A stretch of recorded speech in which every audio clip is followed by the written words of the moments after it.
So let's talk about effective networking. It's such an important component to build your business from a long-term point of view. In fact, you may have heard me talk about having your top 20 VIPs, your circle of influence or center of influence, those people who literally are singing your praises out there in the marketplace. And here's the thing. If you have a third party recommend you're the agent of choice versus you pick up the phone and ring in a cold call kind of mode and say, hey, I'd love to actually help you sell your property, that third party introduction is going to mean so much more value. So the question around networking is, why is it that so many agents don't do effective networking? A lot of it has to do with, I don't even consider it a slime bag networker.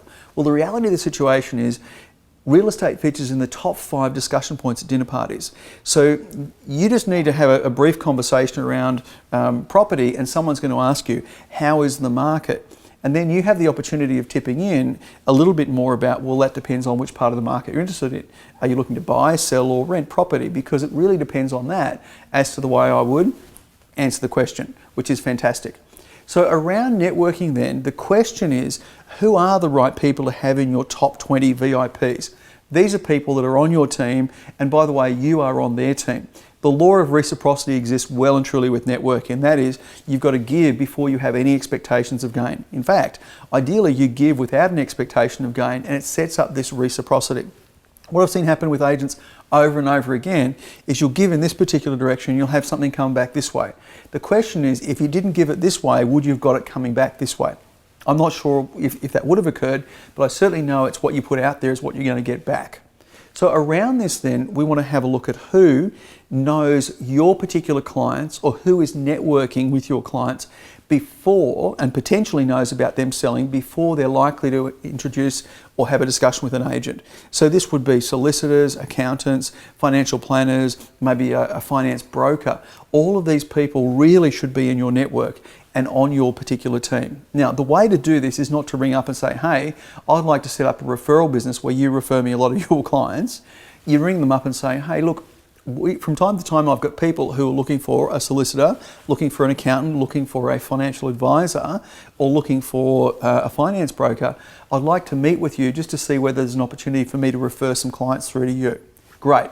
So it sets up that particular environment. And then what will happen when you're in that particular conversation, you'll start to talk about, well, could we set this up as a two-way referral relationship?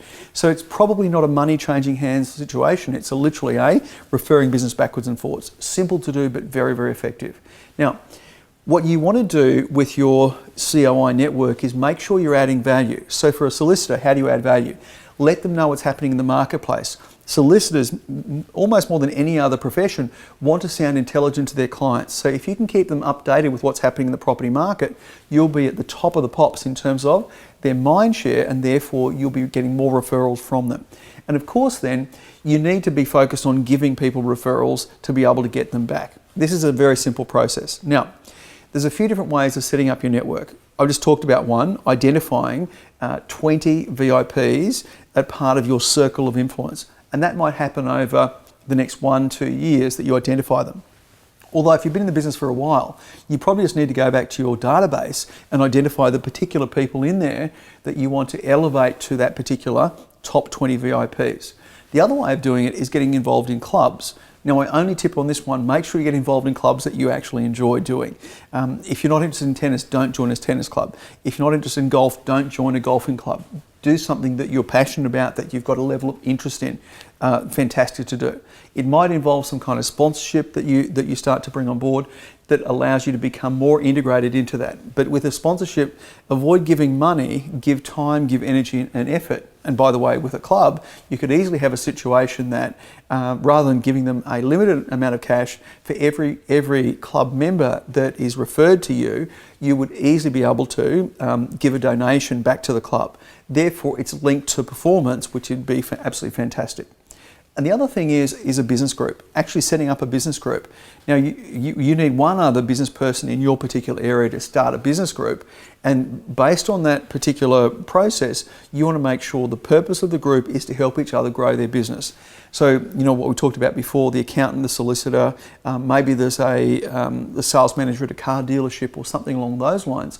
people that you resonate with and that link into your particular style of doing business.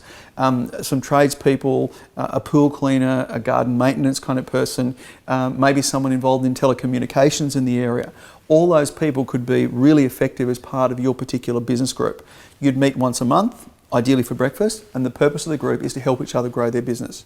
So networking, it's very, very simple and it's very effective. And when you start to put yourself out there, things start to come back. Remember, give before you expect to gain, and suddenly you'll have this momentum building where you'll get referral business coming through from people. And by the way, people in your network may not have done business with you. That's totally okay. They can still be the agent they refer people to in terms of doing business.